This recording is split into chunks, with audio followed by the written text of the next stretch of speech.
So many of us have made the switch. We look at Jaggery or Gur, and we see this wholesome, traditional, and just better alternative to plain old white sugar. It feels like we're making a smart, guilt-free choice. But what if that healthy swap is actually a sweet deception? Well, let's dig into the science and see what's really going on. And really, this is the big question, isn't it? We've all been taught that natural is better. But when it comes to how our bodies process sugar, could that one simple belief be a huge metabolic mistake? All right, so to really get to the bottom of this, we've got to look past the all-natural labels and the marketing. We need to see what these sweeteners actually are. What's the real difference chemically? And more importantly, does that difference even matter to our bodies? Let's break it all down.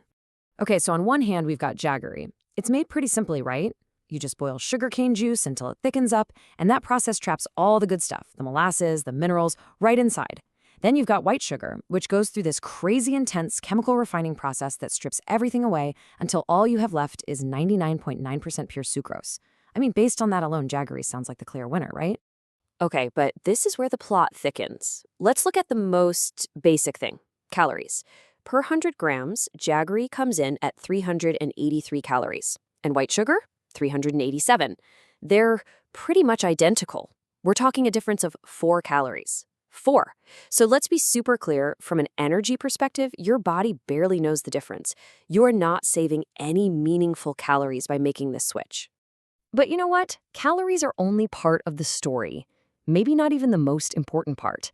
The really critical thing for our health is how fast those calories hit our system, how quickly they get into our bloodstream. And folks, this is where the story takes a turn you are probably not expecting. The scientific tool we use for this is called the Glycemic Index, or GI. The easiest way to think about it is like a speedometer for sugar. A food with a high GI is like a race car. It just dumps sugar into your system instantly.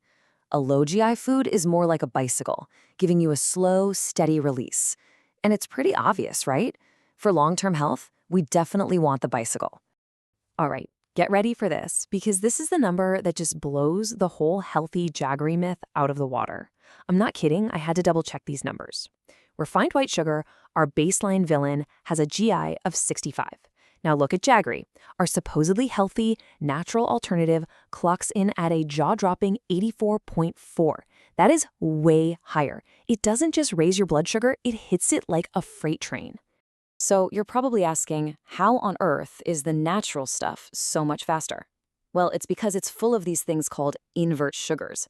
That's basically just glucose and fructose that are already broken down. They don't even have to knock. They get a VIP pass straight into your bloodstream. White sugar, on the other hand, is pure sucrose, meaning your body actually has to do a little work to break it down first. That extra step acts like a small speed bump. And this is the key takeaway right here. Unrefined does not mean slow releasing. Not at all. Okay, I can hear you now. You're saying, but wait, what about all the minerals and vitamins in Jaggery? And that's a fair point. This is probably the biggest argument in Jaggery's favor, so let's take a really close look at it. And you know what? To be perfectly fair, on the surface, this argument looks really solid. I mean, look at that. 100 grams of Jaggery gets you a whopping 61% of your daily iron, plus potassium and magnesium. White sugar has 0. So case closed, right? Jaggery wins. Well, not so fast. There's a huge catch.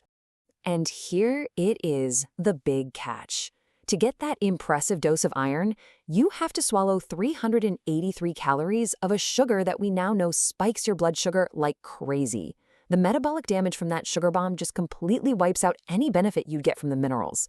It's a classic nutritional trap. Let's make this even more real. Let's translate those calories into something we all understand: pure effort. One little serving of a common Jaggery-based sweet could easily cost you over 500 calories. To burn that off, you're looking at almost an hour of jogging, or a walk that's nearly 3 hours long. So you have to ask yourself, is that tiny bit of iron really worth a 3-hour walk? All right, so we've kind of torn down this myth. Jaggery isn't the health hero we wanted it to be. Now what? Where do we go from here? Let's stop debunking and start building a real, practical action plan based on the absolute latest medical advice. Well, the official medical advice on this is now clearer than ever. And check out the language here from the Indian Council of Medical Research. They don't say white sugar, they say added sugar. That's the key. It's an umbrella term, and it puts Jaggery, honey, maple syrup, you name it, all in the exact same boat. Metabolically speaking, your body sees them all as sources of empty calories. So if you only remember one single thing from our entire conversation today, please let it be this number, 25 grams. That's about 6 teaspoons. Think of that as your total daily budget for all added sugars combined. It doesn't matter if it's from Jaggery or high fructose corn syrup, your body doesn't care where it comes from. 25 grams is your total daily budget, period. Okay, so what if you really need to watch your metabolic health, but you still want a little sweetness in your life? What are the actual good options? Well, things like coconut sugar and palm jaggery do have a lower GI, which is better, but they're still packed with calories. If you want a true free pass, sweetness without the blood sugar spike or the calories, your only real options are sweeteners like stevia and monk fruit. They give you the taste without any of the metabolic cost. So there you have it. We've pulled back the curtain on the sweet deception of natural sugar.